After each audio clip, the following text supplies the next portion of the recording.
Mangalagiri Telugu Desam party జాతీయ కార్యాలయంలో మండల అధ్యక్ష ప్రధాన కార్యదర్శులు శిక్షణ తరగతులు కార్యక్రమంలో పాల్గొని నాయకులను ఉద్దేశించి మంత్రి నిమ్మల రామానాయుడు మాట్లాడారు. ఈ కార్యక్రమంలో టీడీపీ రాష్ట్ర అధ్యక్షుడు Palla Srinivasarao, MLC Chiranjeevirao, స్వచ్ఛంద్ర corporation chairman Pattabhiram తదితరులు పాల్గొన్నారు. తెలుగుదేశం పార్టీ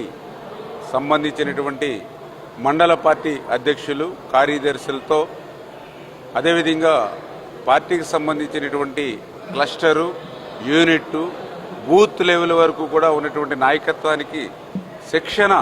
తరగతులను నిర్వహించేటువంటి కార్యక్రమంలో భాగంగా ఈరోజు మొదటగా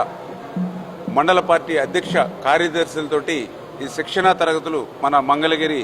పార్టీ ఆఫీస్ నుంచి ప్రారంభమవడం జరిగింది. ఈ శిక్షణ తరగతుల్లో 2 రోజులు ఒక్కొక్క బ్యాచ్ కూడా నిర్వహించుకోవడం జరుగుతుంది. ఉదయం యోగా నుంచి ప్రారంభమైనటువంటి ఈ యొక్క శిక్షణ తరగతులు సాయంత్రం వరకు కూడా విభిన్నమైనటువంటి టాపిక్స్ తోటి, అంటే ఎందుకంటే తెలుగుదేశం పార్టీ ఆవిర్భవించి దగ్గర 40 సంవత్సరాలు దాటుతున్నటువంటి దశలో పార్టీ యొక్క చరిత్ర, హిస్టరీ ఏదైతే ఉందో, ఆ రోజు అన్న ఎన్టీ రామారావు గారు ఎటువంటి పరిస్థితుల్లో ఆ రోజు రాజకీయ పార్టీని స్థాపించడం జరిగింది, సమాజమే దేవాలయం, ప్రజలే నా దేవుళ్ళు అనేటువంటి సిద్ధాంతంతో ఏ రకంగా అయితే పార్టీని తీసుకొచ్చారు, ఆయన పార్టీ ప్రస్థానం ఏ రకంగా 83 నుంచి ప్రారంభమై ఈ యొక్క దేశానికే ఏ రకంగా అయితే సంక్షేమాన్ని పరిచయం చేశారు, అదేవిధంగా ఆటుపోట్లను ఆ 83 నుంచి మొన్న 2024 వరకు కూడా తెలుగుదేశం పార్టీ ఏ రకంగా అయితే ఆటుపోట్లను ఎదుర్కొంది, అధికారంలో ఉన్నప్పుడు ఏ రకంగా సంక్షేమ అభివృద్ధి కార్యక్రమాలు చేశాం,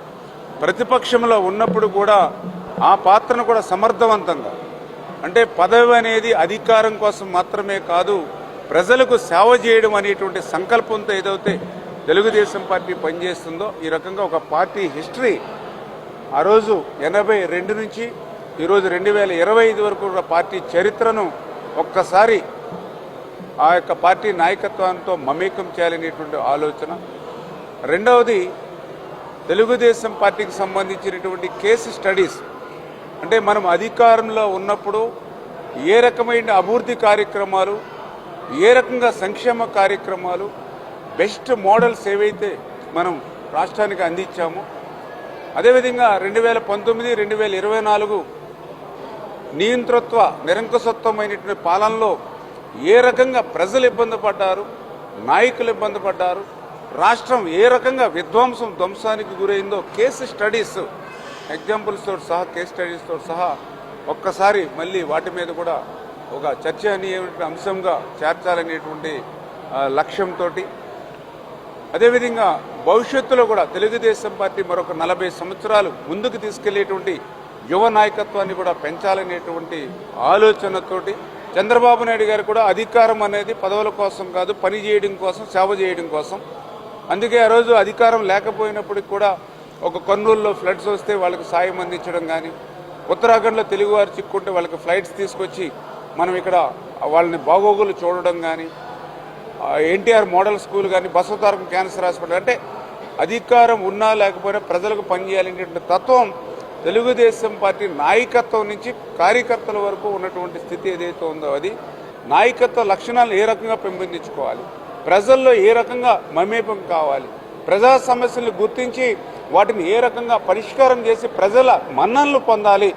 అనేటువంటి విభిన్నమైనటువంటి టాపిక్స్ని మనం 2 రోజుల పాటు శిక్షణ తరగతులుగా ఇవ్వడమే కాకుండా, చంద్రబాబు నాయుడు గారు జాతీయ తెలుగుదేశం పార్టీ అధ్యక్షులు,